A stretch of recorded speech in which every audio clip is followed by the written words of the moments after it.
Hello, friends. So happy to have you here with us today at Radical Joy. If you've been here before, welcome back. If this is your first time with us, well, we're glad you're here. Each week, we're here with you talking about things that weigh on our minds and hearts, hoping if you're dealing with something similar, we can adjust our perspectives as you listen.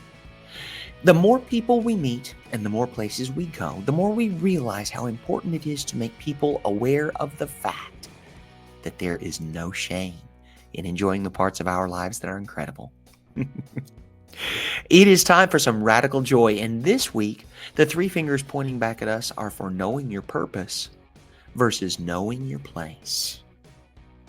Now, you can tell by listening to the sound of my voice and the accent therein that I grew up in the South. Okay. And we have a lot of colorful euphemisms. We have a lot of very specific ways of doing things, and that is wonderful. It instills a sense of charm and pride and gentility and charisma that is so delicious and so enticing. Absolutely. Along with those kinds of things, there are also some very rich traditions that are 112,000% set in stone from the time that whoever set their first foot below the Mason-Dixon line and started making babies, the tradition was there, and it takes an act of God to change it. Not even to change it, but to barely move the needle to get this thing into something else. Okay? So whenever I look back on these things, it is a very specific combo bundle that you get in being a Southerner. You have this grace, this gentility, this ever so delightful business that comes with the burden of these traditions. And I say that very carefully. Burden carries a connotation, I'm aware, and I'm here to make sure that we take it for exactly what it is. It is a responsibility, it is a weight, it is one that doesn't necessarily get lighter. However, we continue to grow stronger. Knowing one's place was very specific. Knowing one's place, it was there's a phrase that a lot of Australians use. They call it tall poppy syndrome. When someone thinks they're pretty hot stuff, it is almost reflexish to come by and let them know what they should probably consider whenever they think a little too highly of themselves, meaning they'll bring them down a peg or two. I was never a fan of this. Let me just say that right now. If you're good at what you're doing, it ain't bragging if you can back it up. If your poppy's growing taller than your neighbors, maybe they ought to stretch a little for the sunshine instead of trying to cut you off and somewhere shorter on the stem. Okay? Knowing your purpose versus knowing your place. Your place, quote unquote, is something someone somewhere has tried to impose upon you, whether it is a parent, a guardian, perhaps an elder relative who saw that maybe you were getting just a little bit out of hand, just a little bit too big for their control or manipulation. That's a harsh word to use, especially whenever we're talking about our parents or authority figures or things like that. I said what I said. I ain't backing up about it. What I am going to do is try to explain why I feel this way about it.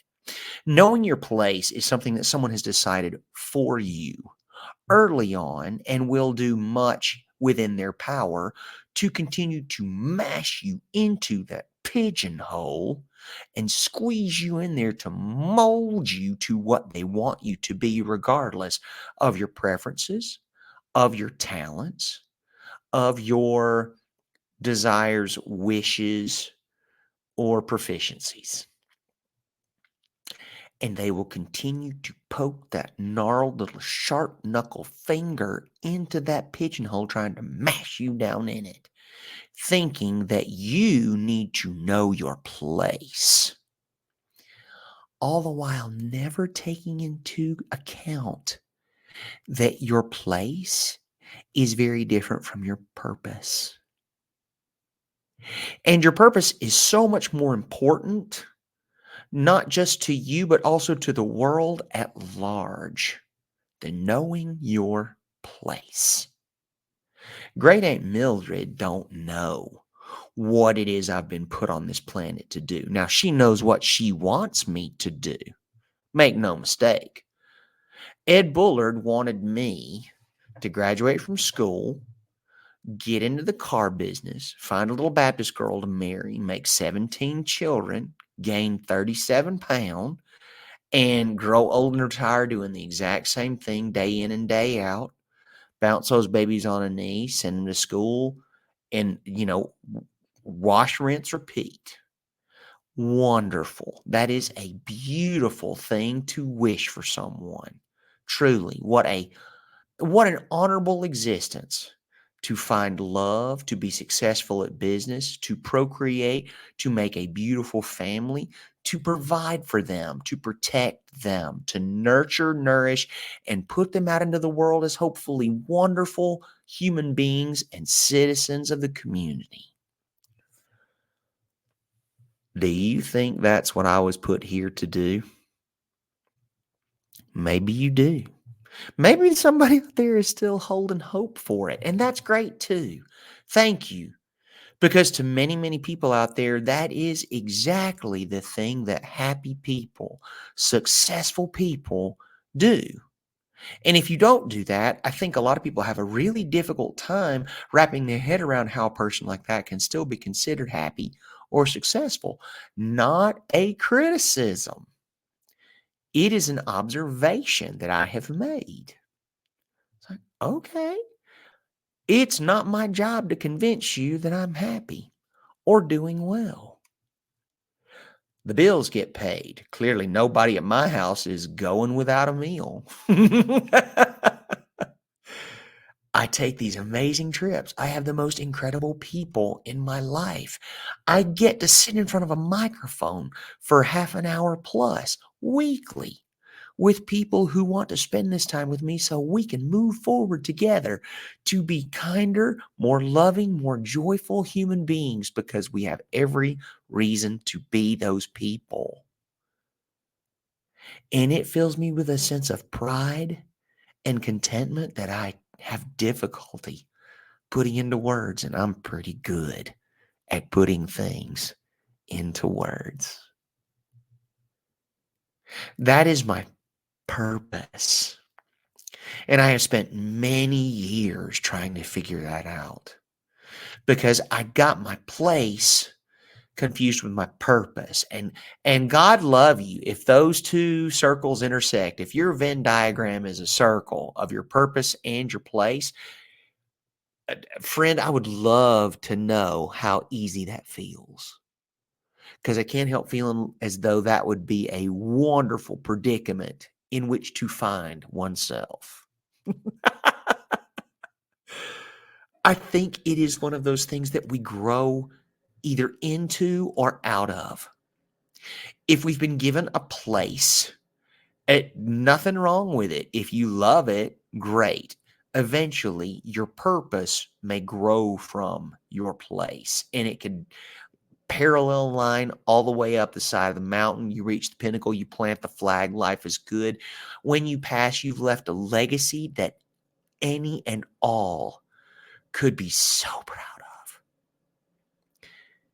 And then there are those who are raised in a place that is a fantastic beginning. But as they grow and change and evolve and learn, they understand that this has been something that was imposed on them and is not necessarily their purpose from a certain point forward. Great. That's fine. Where things get tricky is where we have to convince those who gave us our place that our purpose is taking us on a different trajectory. That's hard. That's hard because honestly, the people I think who give us our place in life are people who genuinely, from the very beginning, from our first breath, want the best for us. Meaning they know what that definition means to them and they place that on us. as a sort of mantle, which as you grow can either become a trophy, or in some cases it can become a burden and one that you must rid yourself of. I do not love ending my sentences in prepositions. Don't love that at all. However, in the interest of not stilting the language, just to satisfy my perfectionism BS, that's just where that's going to be. Sometimes you have to grow past the place to reach your purpose. I think everyone's is just a little bit different. I think a lot of leaders in their field, in their purpose, in their why I was put on this earth. I think a lot of people who share very similar interests will tend to find one another. Their energy, their outlook, their perspectives, the message they send to the world makes it really easy to find one another. Not always, but I think often. I think often that they will flock. I think that's one of those things that really helps us a lot in the long run. Because whenever you find out that you're not alone, that some people started in a very similar place, found their purpose, realized they were not parallel paths, and started to diverge. And when that happens, there are many forces at play that will try very hard to pull you back into that path that is your place. And success and healing are not linear. I don't think that there's a lot of, there doesn't have to be trauma involved in being put in your place. It's not enjoyable. It can definitely lead to trauma depending on the level of assertiveness one uses on you to make sure that you know your place and stay in it. You got to have the faith and the trust in yourself and your reason for being here to continue to go after your purpose. It's tough. It takes a lot of courage to do that. It takes an enormous amount of not giving a hoot to be able to put all of that down, because especially if you grow up in a place like I did, I think a lot of people where I came from were very, very similar. They had very similar goals, and that was great to a point. And then whenever the path started to diverge, people get very upset because they think that you are criticizing their way of life just because you don't want to live the same way. It's never that way. It's if I could tell younger me anything, like literally anything, if I could go back to 18-year-old James Edward and look him in the face and give him like the one thing that I need him to know more than anything else in the world, it would come down to being, folks don't care that much. They want to see you do well. They want you to be happy and content. Yes, yes, yes, yes, yes. More than that, they want to make sure that whatever your path is, that you're happy, but maybe not necessarily happier than they are. Ouch. Harsh. Yes, I know. Yes, I know. And it's not even that is their intention. That is not even what they set out to do. That's just the way it goes. It is an unconscious, subconscious something or another that's just like, well, I want him to be very happy. I just want to be happier. Okay, great. Here's the fun, weird part about all that. Sometimes those people who want to be happier than you are miserable some bitches, which means that you have to be less happy than perhaps you want to be, just to make sure that their level of happy is still somewhat greater than your own. It blows my mind. The human psychology is fascinating to me, because there's a part of me that can look at a story describing something that someone is experiencing and thinking this person is absolutely cuckoo for Cocoa Puffs. 100% nut job barama. Somebody get me the padded room, because we've got somebody that needs a snack and a nap, okay? But we can't look at it like that. Human psychology is always so fascinating to me because we can look at something on a piece of paper, thinking it is someone else, and see exactly, immediately, where the issue in that scenario lies. However, put it on its feet, copy paste it on someone you love, or worse, copy paste onto you where you are too close to the problem to know exactly what it is that's going on. And all of a sudden, we're in trouble. This is a problem. I don't know what, huh?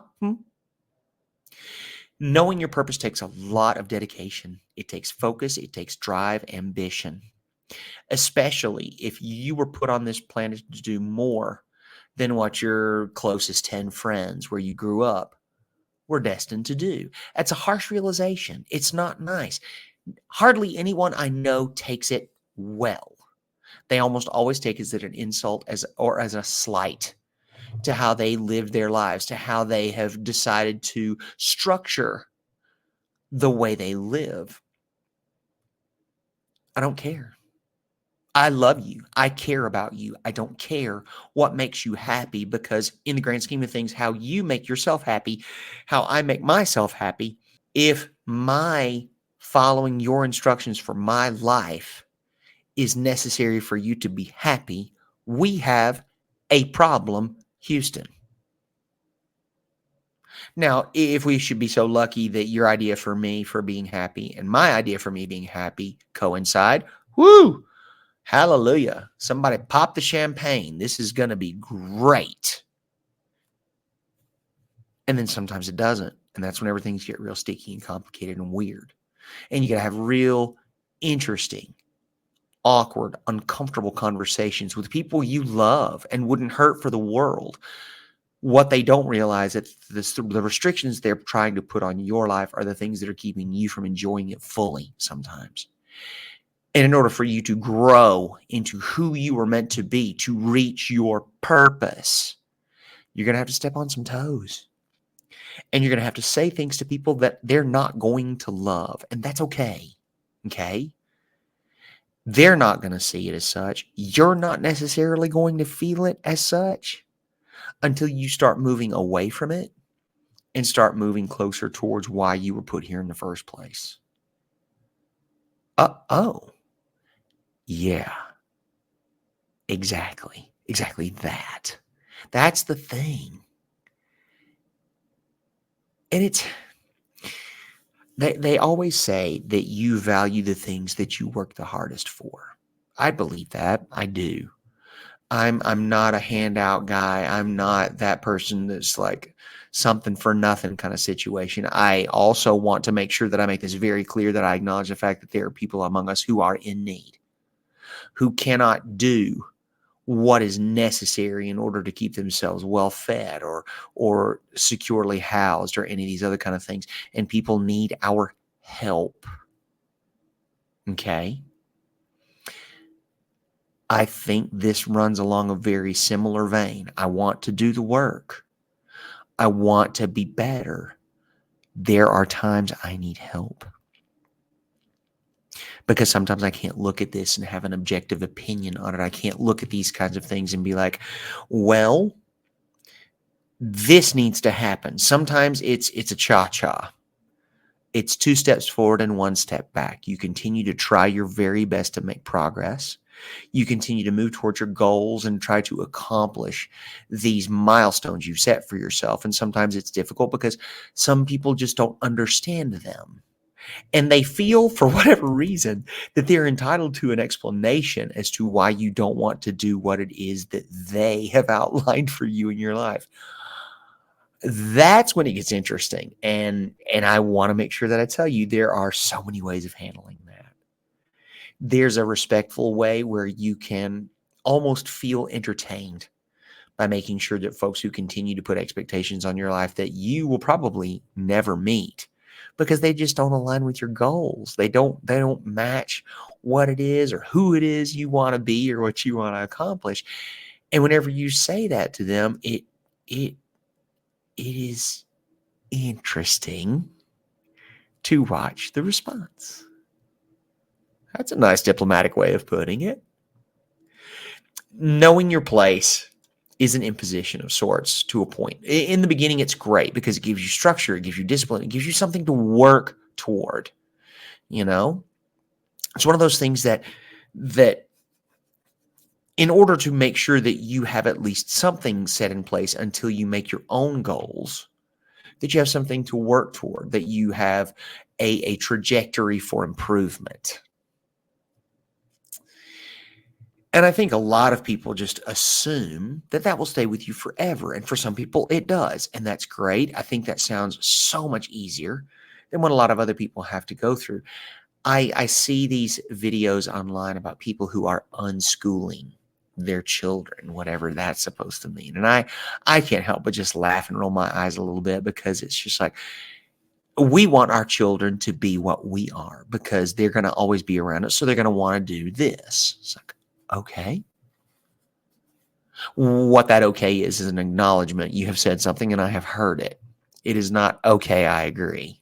It's not, okay, you crazy human being. No, it's just an acknowledgement of hearing the situation.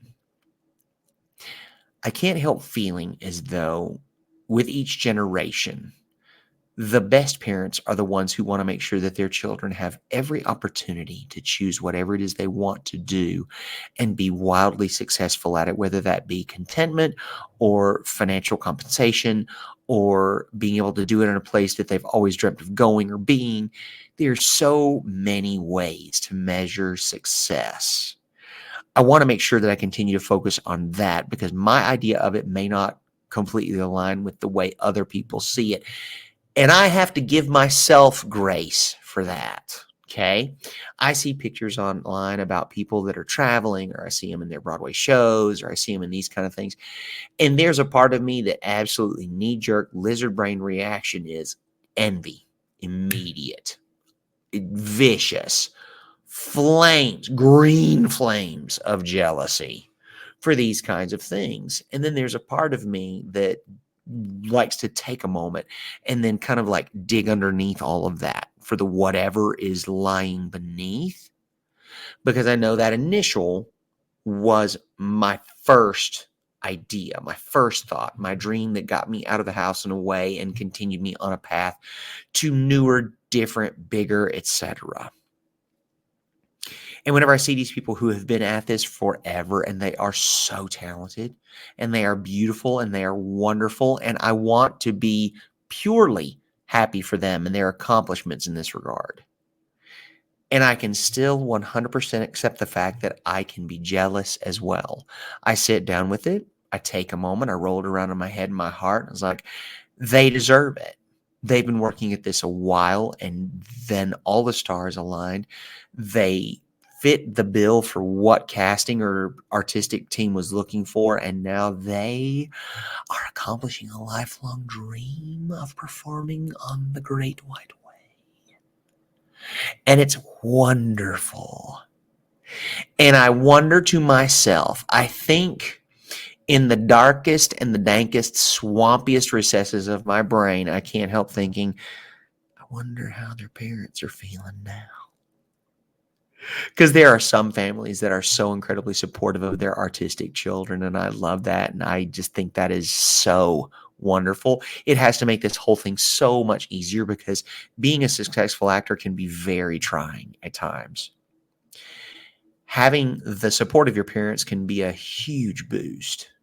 Having to fight against your parents trying to put you back in your place the entire time you're trying to do it can be exhausting. And sometimes you're lucky and you do reach that success in your performance career, in your life upon the wicked stage or tour or film or whatever creative endeavor you have decided to follow as part of your purpose. And you can finally hold that shining star out to those people and say, this is why. I always believed it. I always knew it. It wasn't the easiest road. It wasn't the one everyone else had traveled, so they knew how to guide me down it. This is the path I chose. This is the way I had to make. And it was why I was put on this earth. If you plan it And if you describe it like that, once you've brought it to fruition, you're going to be really hard pressed to find someone who's still going to feel some certain way about it. They can still feel that way about it. They can't go back on knowing that you've done it well and you've become successful at it. Again, definitions for those kind of things are going to vary from person to person. How much equals success, contentment, joy, da da da da da da. All those things you got to choose on a case-by-case basis. What I want to make sure that we continue to do is reach past our place to grow into our purpose. Because at the end of the day, what you've been given and what you know to be why you're here can be very different. And going after what you want and your why can be harrowing. It can be unbelievably uncomfortable. It can be so scary because for some of these dreams, you're going to have to go all the way out of town. You're going to have to move out of Mama D's house. You're going to have to move away from all your friends. You're going to have to go where this thing that you want happens. It's a hotbed of happening for this specific dream, and you got to go there, and you got to do it, and you got to leave all this comfort and familiarity and love and nurturing behind, because you have decided that you're going to do something even grander with your life than what anybody back home could have ever even dreamed of. And it will hurt, because growing hurts. When you accomplish those things, you will settle into a pride you never even knew would feel as good as it does. I'm not one to say that you shouldn't listen to your family. Your parents did best they could. If you've got parents, hopefully they provided, hopefully they gave you the proper schooling, the proper nutrition, these kinds of things that really just ensured a very straight and narrow path to success. I also hope that whenever you moved out of your place and started moving towards your purpose, that they were patient, that they were kind, loving, understanding. Even if they didn't really get it, they knew it made you happy. And so because it made you happy, they wanted to stand behind you. That is when parents move from place to purpose. And I love that. I think that is a wonderful way to think about something like that. I think that people who have your best interest at heart are going to be the ones who eventually get on board with your purpose and understand that place is a default setting. And you may be one of those folks who needs to customize a good deal before your device runs on all cylinders.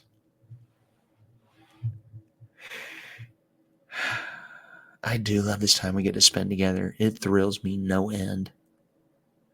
If this is your first episode of Radical Joy, we are so happy that you are here. Thank you for joining us on this day whenever we're talking about purpose and place. If this is not your first episode, welcome back. Thank you so much for thinking enough of us and this platform to join us for yet another episode of Radical Joy. If you're a reviewing type, I hope that you will leave us a 5-star review. Please take a screenshot of that. Send it to us via private message. Please make sure we know about it so we can send you a sticker. I would love if you had my bright and shining caffeinated face on a hot pink sticker that you can put on your journal or your water bottle, your laptop, wherever it is you want to stick a sticker. And as always, thank you so much for that review. In the podcast world, having word of mouth and vouching for us via any platforms, reviewing software, it's a tremendous help. And I just want to say thank you. We here at CLW Studios, thank you. So here's another beautiful half hour of time that we got to share together. Thank you so much for listening. I appreciate you enduring my ramble because I promise you, these help me so much, and I'm hoping that something we got to talk about today can help you too. Love y'all. The bottom line is, use your words, friends. Thank you for joining us again in this moment of radical joy. If this is your first time, we're so happy you're here. Take a moment to check out our archive, see if there's something else that fires you up, rekindles the joy in you. And hey, spread the word if you enjoyed it. We welcome reviews and messages. Let me know what you want to talk about. I rarely run out of things to say. So if there's something on your mind or heart, I want to hear from you. Don't forget, there is no shame in joy. I am not a therapist or a medical professional. If you're experiencing a mental health emergency, please call 911. This content and other content produced by CLW Studios and affiliated partners is not therapy, and nothing in this content indicates a therapeutic relationship. Any opinions of guests on this podcast are their own and do not represent the opinions of James or CLW Studios. Please consult with your therapist or seek one in your area if you're experiencing mental health symptoms. Anything in this podcast is for educational and entertainment purposes only. Learn more about James and CLW Studios. Follow the link in the show notes. Don't forget to leave a review, and hey, we'll send you a sticker. Just send a screenshot and let us know where you want it sent. Have a great week, and we will see you next week for another dose of radical joy. Love y'all.